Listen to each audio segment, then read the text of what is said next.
तो अगला प्रश्न ध्यान दीजिए दोस्तों, कह रहा है कि समीकरण x प्लस वाई बराबर 2 कामा एक्स माइनस वाई बराबर 2। तो इसमें आपको बताना है x और y का मान। इसमें क्या बताना है? x और y का मान। तो इसमें हम ज़्यादा टाइम नहीं लेंगे दोस्तों, बता दिए हैं, इससे पीछे जस्ट बता दिए हैं कि जब बीच में असामान्य चिन्ह हो तो वहाँ पर समीकरण जुड़ेगा। तो कुछ नहीं करना है दोस्तों, समीकरण जुड़ेगा तो लेफ्ट वाला लेफ्ट से जुड़ेगा, राइट वाला राइट से जुड़ेगा। तो यहाँ पर ध्यान दीजिए x प्लस वाई जुड़ेगा, तो यहाँ पर जुड़ गया, तो राइट वाला राइट से जुड़ेगा, तो 2 प्लस 2 जुड़ के कितना होगा? 4। यहाँ पर देखिए राइट वाला राइट से और लेफ्ट वाला लेफ्ट से जुड़ेगा, तो ध्यान दीजिए यहाँ पर बीच में जोड़ दिए, बाकी इसको जोड़ दिए, इसको जोड़ दिए, इसको जोड़ दिए, तो यहाँ पर जोड़ दिए, बीच में प्लस का चिन्ह आपका लग गया। आप ऐसे समझिए दोस्तों, यहाँ पर आप ब्रैकेट भी लगा सकते हो, कोई दिक्कत नहीं है ना। आई थिंक आप लोग को समझ में आ गया होगा। तो कुछ नहीं करना, इसमें आपको लेफ्ट वाला लेफ्ट से जोड़ना है और राइट वाला राइट से, बराबर 2 प्लस क्या हो गया? 2। तो अब यहाँ पर ध्यान दीजिए दोस्तों, x प्लस वाई वैसे रहा क्योंकि ब्रैकेट ओपन कर रहे हैं, तो x माइनस वाई बराबर कितना होगा? 4। ये माइनस प्लस क्या हो जाएगा? कैंसिल हो जाएगा दोस्तों। 1x कितना हो जाएगा? 2x बराबर कितना होगा? 4। तो x बराबर कितना होगा? x बराबर 4/2। तो x का मान कितना आएगा दोस्तों? x का मान 2 आएगा। इस बात को आप ध्यान दीजिए दोस्तों, x का मान कितना आएगा? x का मान 2 आएगा। y का मान तब आएगा जब x का मान किसी समीकरण में रखेंगे तब। तो मान लीजिए समीकरण 1 में हम x का मान रख रहे हैं, तो समीकरण 1 है आपका x प्लस वाई बराबर 2। तो x के जगह कितना रखना है? 2 प्लस वाई बराबर क्या होना चाहिए? 2। तो इस बात को आप ध्यान दीजिए। तो दोस्तों y के जगह कितना रखें कि 2 ही रहे? तो कहेंगे सर 0 रख दो, तो क्या होगा? 2 ही रहेगा, क्योंकि 2 प्लस में उधर जाएगा माइनस में। y बराबर ये 2 आपका ये वाला रहा, ये प्लस में उधर जाएगा माइनस में, तो y का मान कितना आएगा? y का मान 0 आएगा। चाहे आप ऐसे लिखो, चाहे या तो y के जगह क्या रखें कि 2 आए, तो 0 रखेंगे तो कोई परिवर्तन नहीं आएगा, तो इसलिए y का मान कितना आएगा? 2 आएगा। ना समझ में आ गया होगा। तो इसको लिखेंगे कैसे दोस्तों? x कामा y बराबर क्या लिखेंगे? x का मान कितना है? 2 कामा y का मान 0। पहले वाले को क्या कहते हैं दोस्तों? भुज। दूसरे वाले को क्या कहते हैं? कोटि। तो आई थिंक ये प्रश्न का सलूशन आप लोग को अच्छे से समझ में आया होगा। बराबर m प्लस 7। तो करड़ी में m square plus n square का मान ज्ञात कीजिए। करड़ी में आपको क्या क्या निकलना है दोस्तों? m square plus n square का मान निकलना है। तो कुछ नहीं करना है दोस्तों, ध्यान दीजिए, कह रहा है m बराबर 5 और n बराबर कितना है? m plus 7। तो दोस्तों यहाँ पर ध्यान दीजिए, n का मान निकालिए। n का मान कब निकलेगा? जब m का मान रखेंगे। तो m का मान 5 है, 5 प्लस 7 बराबर n का मान कितना आ गया? n का मान 12 आ गया। आपसे पूछा है करड़ी में m स्क्वायर और प्लस n स्क्वायर, यही आपसे करड़ी में पूछा है। तो कुछ नहीं करना है दोस्तों, यहाँ पर m का मान कितना? m का मान 5, तो 5 का स्क्वायर, और प्लस n का मान 12, तो 12 का स्क्वायर। आई थिंक समझ में आ गया होगा। बराबर दोस्तों ध्यान दीजिए, 5 का स्क्वायर करेंगे कितना आएगा? 25, और प्लस यहाँ पर जब हम 12 का स्क्वायर करेंगे कितना आएगा? 144। तो यहाँ पर ध्यान दीजिए, 25 और 144 जुड़ के कितना होगा दोस्तों? 25 और 144 जुड़ के 169 होगा। और 169 का वर्गमूल कितना होगा दोस्तों? 169 का वर्गमूल 13 होगा, क्योंकि हम करड़ी में 169 को 13 गुणे 13 लिख सकते हैं। यहाँ पर जोड़ा बन रहा है, तो 13 क्या आएगा? बाहर आएगा। बाकी करड़ी का कहानी क्या हो जाएगा? खत्म हो जाएगा। तो 169 का वर्गमूल कितना आएगा? 13। तो यही आपसे पूछा था, कितने का मान कितना होगा? तो इतने का मान कितना आएगा आपका?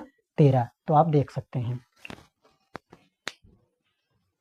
तो अगला प्रश्न ध्यान दीजिए दोस्तों, कह रहा है x माइनस 2 बराबर 0, y प्लस 6 बराबर 0। तो आपको इसमें बताना है x कामा y का मान बताना है कि इतना बराबर कितना होगा। x कामा y का मान पूछा है। कुछ नहीं दोस्तों, ध्यान दीजिए, x माइनस 2 बराबर 0 और y प्लस 6 बराबर 0 है। तो कुछ नहीं, पक्षांतर करेंगे तो 2 माइनस में उधर जाएगा, प्लस में हो जाएगा। और यहाँ पर क्या होगा? y बराबर ये प्लस में उधर जाएगा, क्या हो जाएगा? माइनस में। तो x कामा y बराबर क्या होगा दोस्तों? x का मान कितना है? 2 कामा y का मान 6। तो यही क्या हो जाएगा? x का मान 2 और y का मान कितना आएगा? 6। यही आपके प्रश्न का क्या हो जाएगा? उत्तर। अगला प्रश्न ध्यान दीजिए दोस्तों, यहीं पर आप देख लीजिए 15 नंबर का जो प्रश्न है इसको आप ध्यान दीजिए। कह रहा है 144 के अभाज्य गुणनखंडों के घात का योगफल बताइए।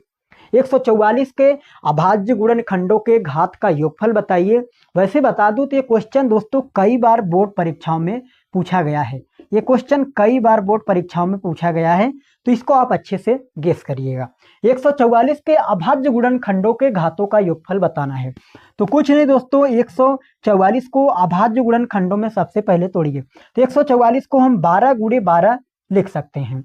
आई थिंक सभी को पता होगा 12 गुणे 12 लिख सकते हैं दोस्तों। 12 को लिखेंगे 3 गुणे 4, इसको भी लिखेंगे 3 गुणे 4। तो ध्यान दीजिए दोस्तों, आगे ध्यान दीजिए 3 गुणे 4 को किस में लिखेंगे 2 गुणे 2, आगे 3 गुणे 4 को 2 गुणे 2। तो आपका ये अभाज्य गुणनखंड में टूट गया। समझ में आना? यहां हम आपको बता रहे हैं दोस्तों, बताने में हमको टाइम लग रहा है, अदरवाइज आप लोग को करना होगा तो जरा से भी टाइम नहीं लगेगा, क्योंकि फटाक से तोड़ के और घात को जोड़ देना है, पावर को जोड़ देना है, बात खत्म।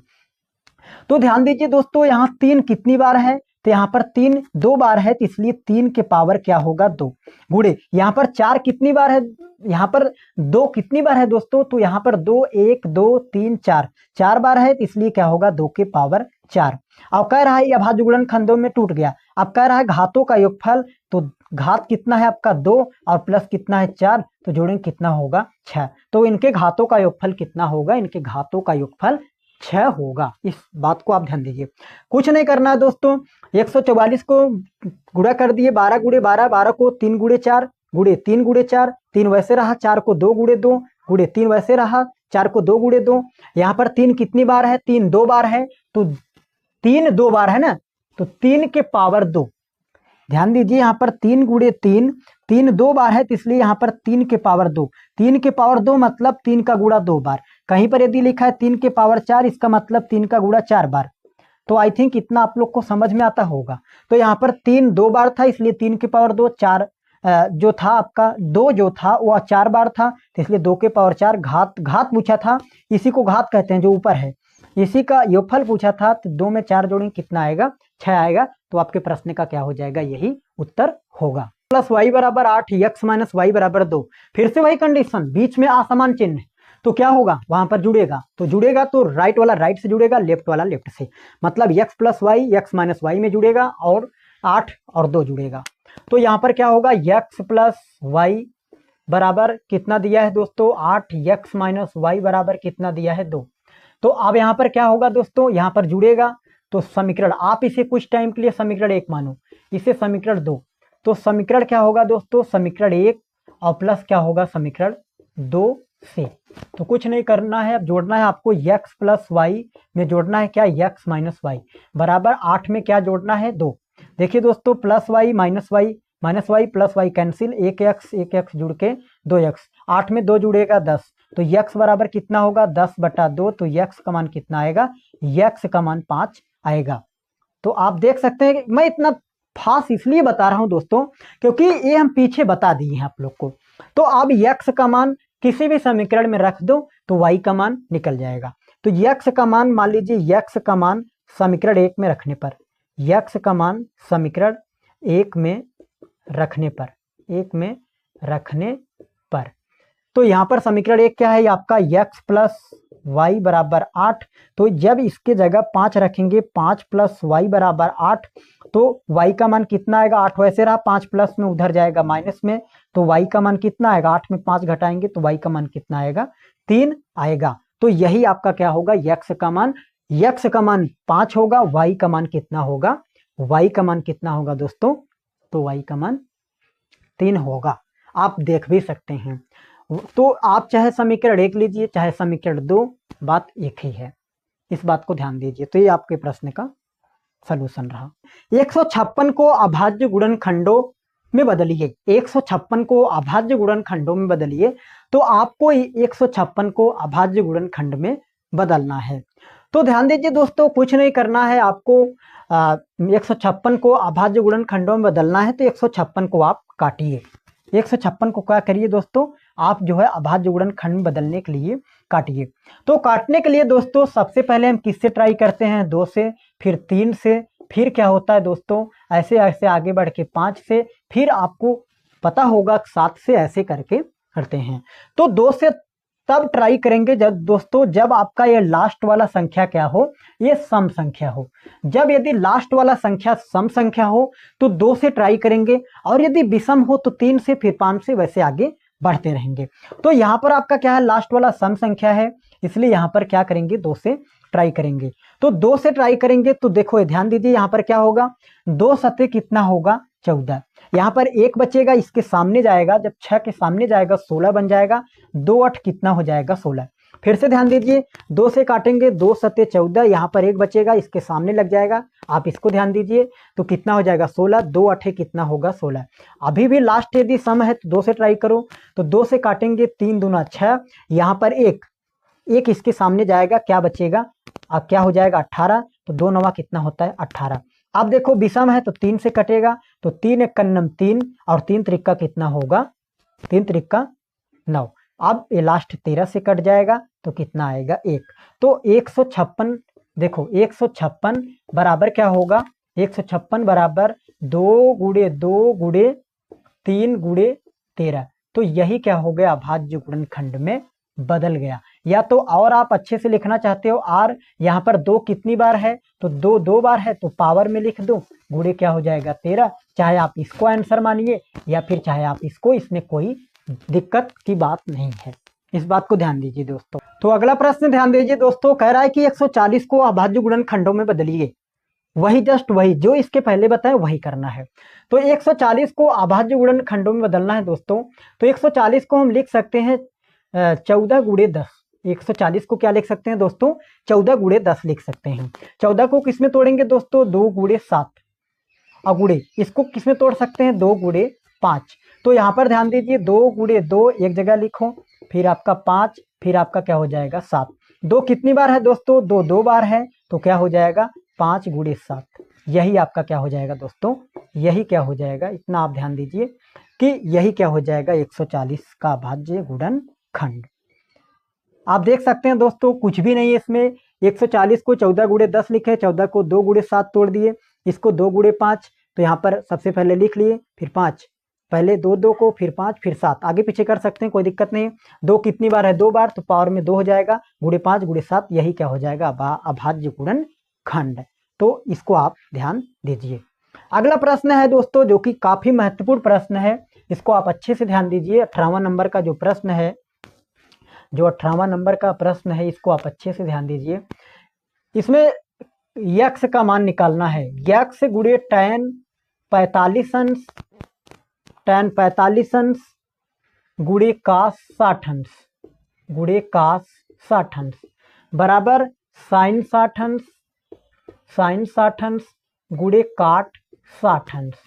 इसको आप अच्छे से ध्यान दीजिए दोस्तों। इसमें कुछ नहीं करना है, यक्स गुणे tan 45 अंश का मान हम सभी को पता है कितना होता है, 1 गुणे cos 60 अंश, तो cos 60 अंश का मान कितना होता है, 1/2। आई थिंक मान आप लोग को पता होगा। बराबर है, बराबर लगाओ दोस्तों। यहाँ पर साइन जो 60 अंश का मान होता है वो होता है करड़ी में 3/2, गुणा है, गुणा लगाइए। काट 60 अंश का मान कितना होता है, तो काट 60 अंश का मान तो 1 करड़ी में 3 होगा, 1 करड़ी में 3 होगा, इस बात को ध्यान दीजिए। करड़ी से 3 कैंसिल हो जाएगा। यहाँ पर ध्यान दीजिए, 1 में गुणा होगा तो क्या हो जाएगा, x/2 बराबर कितना होगा दोस्तों, बराबर यहाँ पर 1 क्या होगा, 2।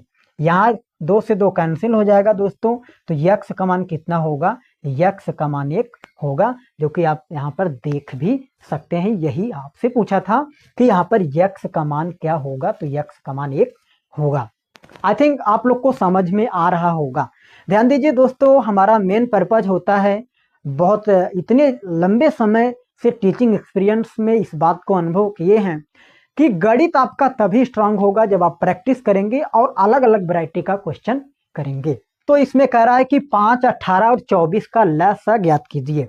5, 18, 24 का लसाअ ज्ञात कीजिए, मतलब आपको एलसीएम बताना है। 5, 18, 24 का क्या बताना है, एलसीएम आप लोग को बताना है। तो 5, 18, 24 का एलसीएम बताना है, कुछ नहीं करना है दोस्तों।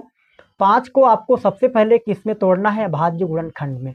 तो 5 गुणे कितना हो जाएगा, 1। अब आपको क्या करना है, 18 को तोड़ना है तो 18 को 3 गुणे 6। फिर आपको क्या करना है, 24 को तोड़ना है तो 24 को किसमें तोड़ना है दोस्तों, 24 को 2 गुणे 2 गुणे 2 गुणे 3। कैसे दोस्तों, 2 दूना 4, 4 दूना 8, 8 त्रिक 24। तो यह अभाज्य गुणनखंड में टूट गया, अभाज्य गुणनखंड में टूट गया। अभी देखिए हम आप लोग को भाग विधि बताएंगे तो और ही सरल हो जाएगा, लेकिन अब भाग विधि यहाँ हम नहीं बताएंगे आप लोग को, यहाँ पर अभाज्य गुणनखंड विधि लगाना है। तो दोस्तों ध्यान दीजिए, यहाँ कितनी बार है 3, यहाँ 3 बार है 2, मतलब यहाँ पर 2 3 बार है, तो इसलिए हम इतनी बार न लिख के हम डायरेक्ट लिखते हैं कि 2 कितनी बार था, 3 बार, गुणे आपका क्या होगा 3। आई थिंक समझ में आ गया होगा, आई थिंक आप लोग को समझ में आ गया होगा। तो दोस्तों अब यहाँ पर ध्यान दीजिए, 6 त्रिक 18, यहाँ पर 6 भी टूटेगा, तो 6 किस में टूटेगा दोस्तों, यहाँ पर 6 टूटेगा, आपका टूटेगा 2 गुणे 3, 2 गुणे 3। तो यहाँ पर कितना होगा, यहाँ पर 2 पहले लिखो, तो 18 को किस में तोड़ेंगे, 18 को 2 गुणे 3 गुणे 3। आई थिंक समझ में आ गया होगा, इतना आई थिंक समझ में आ गया होगा। 18 को किस में तोड़े, 2 गुणे 3 गुणे 3, इतना आई थिंक समझ में आ गया होगा। तो यहाँ पर दोस्तों ध्यान दीजिए, 3 कितनी बार है, 2 बार, तो इसको हम ऐसे ना लिख के यहाँ पर लिखते हैं 3 के पावर 2, यहाँ पर क्या लिखते हैं, 3 के पावर 2। अब यहाँ पर ध्यान दीजिए, जब आपसे पूछे लस, जब आपसे पूछे क्या दोस्तों, लस, तब वहां पर आप लोग को क्या करना है, जब आप लोग से पूछे लस बताइए, तो हर अभाज्य संख्या का सबसे बड़ी घात लेना है, हर अभाज्य संख्या का सबसे बड़ी घात लेना है। तो यहां पर ध्यान दीजिए, 5 का सबसे बड़ी घात क्या है इसमें, इन सभी में 5 का सबसे बड़ी घात इसमें क्या है, तो कहेंगे सर क्या है, 5 ही है। आप समझिए, अगर मान लीजिए इसमें कुछ नहीं 5, तो 5 के पावर 0 है, इसमें भी 5 के पावर 0 है, ये तो हो गया आपका। इसमें 3 नहीं है तो 3 के पावर 0 है, 2 नहीं है तो 2 के पावर तो 0 है ना। तो हर अभाज्य संख्या का सबसे बड़ी घात लेना है।